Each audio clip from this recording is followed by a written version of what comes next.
Hey Harmonizers, welcome to this video with Pretzel, where I'm going to show you an update of me touching her. You can see she's doing a lot better. I can just come in there and touch her on that right side. She still wants to look at me out of the left eye. She's still turning her head, but she's doing a really good job there.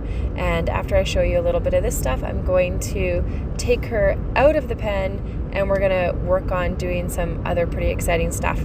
So let's do a little bit more of this touching. You can see she's getting some positive reinforcement. I wanted to see if she would eat some dandelions, and she definitely liked that, which is really nice. And you can see she's doing really well with that touching and moving her over. And I'll show you guys towards the end of this video, we're gonna be experimenting with different foods with her, which is gonna be pretty fun. So you can see made some huge progress there, being able to touch all the way down that leg. Of course, she's gonna get lots more grass for that. We wanna make sure she's feeling really rewarded, trying to keep everything very positive for her, trying to keep these touches where she realizes it's a good thing. Remember that I ask, you try, I reward mentality. Giving her those scratches there, checking in on somebody over there. And as I'm moving around her, I'm bending over, I'm standing up, I'm turning, I'm pointing my belly button in different directions, trying to get her used to people just moving around her in general, which is just going to help her all over. So I'm going to be coming down, touching her all over again here. And you can see she's moving a little bit as I go towards her hip there. And I just scratch in that same general area, and then I'm going to reward again. So it's always constantly never making assumptions about that you can touch a particular area. It's touching, moving, touching a little more, rewarding, and if it becomes too much, then I just go back to the simple safe space where it was before, which usually is the shoulder for her. And you can see she's not totally at ease with the idea. She's tolerating me, but she's definitely keeping an ear on me, being like, all right, what are you up to? Like, I'm keeping an eye on you kind of thing. And so I'm just going to give her some more reward as she accepts what I'm doing there. I'm going to offer a little bit more reward and come in and just do lots of repetitions. Whenever you have something that's really scary, the more repetitions you do, generally the better. You just want to keep them really well practiced on that. Keep reminding them like, hey, yep, no big deal. I'm just going to touch you for a little bit and then offer some more of that positive reinforcement. So you can see I'm slowly making my way over that hip, and she let me touch over the hip there. So I'm going to offer her some more positive reinforcement, more of that grass. And for her, grass is still the only thing I can use because I've got to get her trained on cookies and treats and things like that.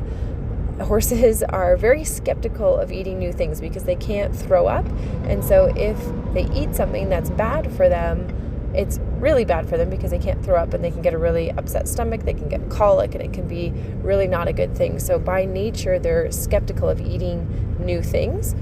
And that means that I have to start with something that she is more familiar with, which is the grass. So here I wanted to show you how well she's doing with her haltering. So we're still haltering over top of her other halter so we can practice how that's going. But you can see that she's pretty easy for me to put that rope over her nose and to tie that rope halter around her there. I'm very tolerant of me messing around with the knot at the side of her head. She's doing really well with that, and we're not going to take off her other halter until I feel like catching her is going to be no big deal at all. And she's in this little side stall because we want to start teaching her how to come in for chores, because guess what?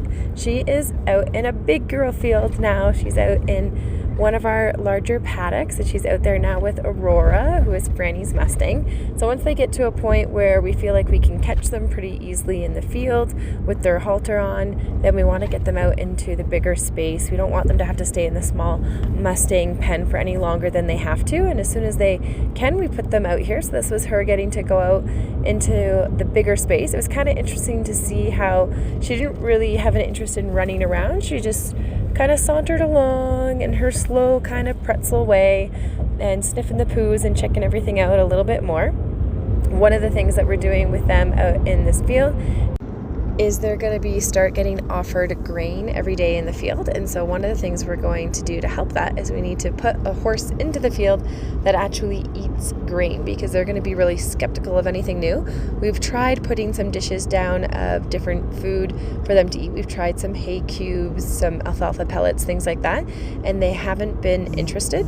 So I just want to show you guys how we're going to be making their food. So we've got these dishes here, and the ones with grass in them just have a handful of pellets and some grass in there as well, so they can understand that they need to eat out of the bucket. And the other bucket is for Aspen, who's going to be in the field to show them how to be a domesticated horse. So Aspen is the white gelding there.